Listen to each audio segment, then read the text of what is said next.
The Trump administration shocked Ottawa by offering Canada a $20 billion fleet of advanced submarines, a move framed as a strategic upgrade, but arriving amid tense trade disputes.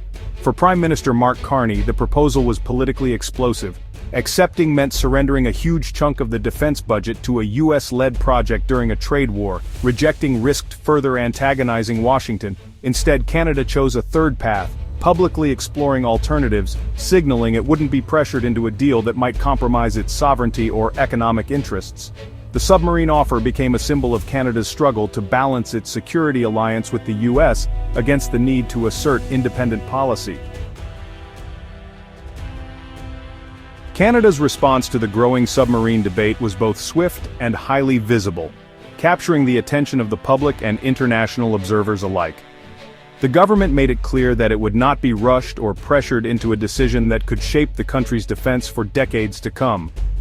Prime Minister Carney, determined to explore every possible avenue, led a high-profile delegation to Germany's ThyssenKrupp Marine Systems, one of the world's most respected non-nuclear submarine builders. The visit was more than symbolic.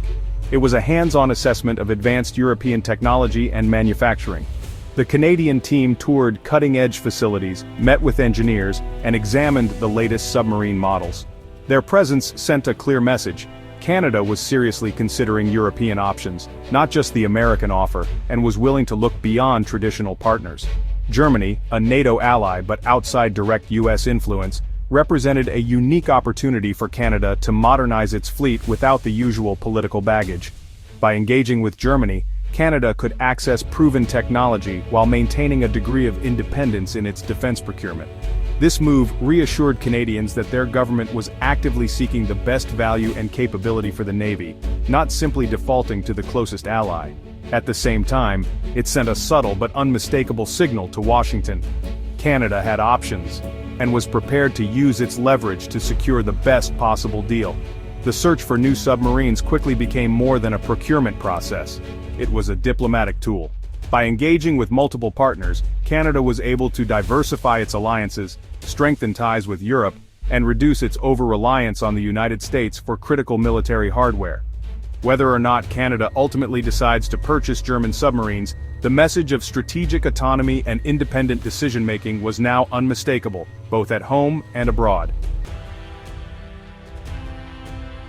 The American offer to Canada can't be separated from the larger AUKUS Pact, a sweeping trilateral security agreement that has reshaped the strategic landscape in the Indo-Pacific. At its core, AUKUS is an ambitious US-UK-Australia deal to provide Australia with nuclear-powered submarines, aiming to counter growing regional threats and strengthen Western alliances. But with the Trump administration's formal review of AUKUS, doubts surfaced about America's willingness and ability to deliver on such massive commitments, especially as political winds shift in Washington. Some in Washington question the wisdom of sending advanced submarines abroad while the US Navy faces its own shortages and mounting operational demands at home. The review cast a shadow of uncertainty over AUKUS, raising the possibility that the Canadian deal was less about partnership and more about keeping US shipyards busy and American workers employed. For Canada, this context made the American offer look less like a genuine gesture of alliance, and more like a calculated move driven by domestic priorities and economic interests. Now the fate of AUKUS and the Canadian submarine deal are deeply intertwined, with each decision influencing the other and shaping the future of North American and Pacific security. Both test America's reliability as an ally, and the world is watching to see if the US can deliver on its promises in an era of uncertainty and shifting alliances. At the G7 summit, President Trump publicly reaffirmed support for AUKUS alongside UK Prime Minister Keir Starmer, even as his administration quietly reviewed the pact's future. This dual messaging, public endorsement, private skepticism, left allies guessing about America's true intentions. For Canada, it was a warning. US commitments could shift with political winds. The uncertainty complicated Ottawa's own defense planning. Beneath the politics lies a practical problem. Can America's defense industry actually deliver? US shipyards are already struggling to meet Navy demands, let alone build submarines for Australia or Canada. The AUKUS plan to transfer active-duty Virginia-class submarines to Australia has sparked debate about weakening the U.S. fleet. With aging workforces and fragile supply chains, American shipyards are stretched thin. For Canada, this raises doubts about the reliability and timeliness of any U.S. submarine deal. Exploring German alternatives isn't just about politics, it's about finding a partner who can deliver. Industrial capacity is now a central factor in Canada's decision.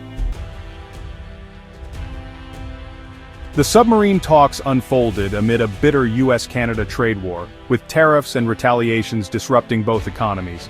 Recent steps to de-escalate, Canada lifting most tariffs, the US limiting its own, offered hope, but key disputes over steel and aluminum remain. The economic toll has been severe, shrinking Canada's economy and making a $20 billion defense deal politically toxic. For Ottawa, it's impossible to separate defense procurement from the broader economic conflict. Any major purchase from the US is now linked to progress on trade. Until tariffs are resolved, Canada is unlikely to commit to a massive American contract. The trade dispute casts a long shadow over all defense cooperation. The ongoing submarine saga reveals just how deeply defense and trade are now intertwined in the relationship between the United States and Canada. What once might have been a straightforward military procurement has become a complex dance, where national security and economic interests are inseparable.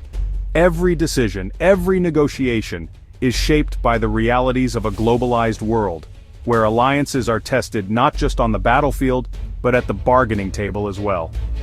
Canada's search for alternatives to American submarines is both a negotiating tactic and a clear statement of independence. By exploring options in Europe and elsewhere, Canada signals that it will not be taken for granted and that its sovereignty extends to both defense and trade policy. This approach also gives Canada leverage, reminding the US that its northern neighbor has choices. Progress on trade, especially the lifting of steel and aluminum tariffs, has become a prerequisite for any major defense deal. These tariffs, imposed in the name of national security, have complicated negotiations and created new obstacles.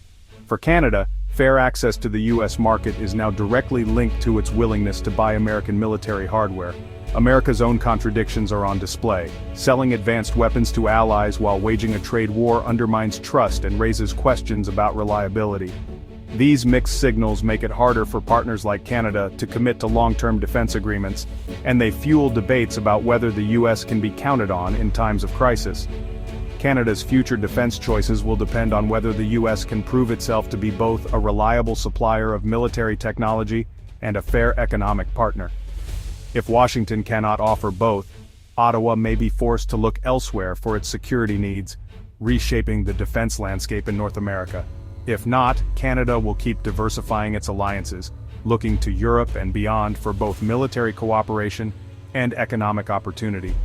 This shift could have lasting consequences, not just for Canada, but for the entire Western Alliance. The $20 billion submarine question is more than a procurement issue. It's a test of the North American alliance itself, and a measure of how well the US and Canada can adapt to a changing world. The outcome will shape not only the region's security, but also its economic future, influencing the direction of US-Canada relations for years to come.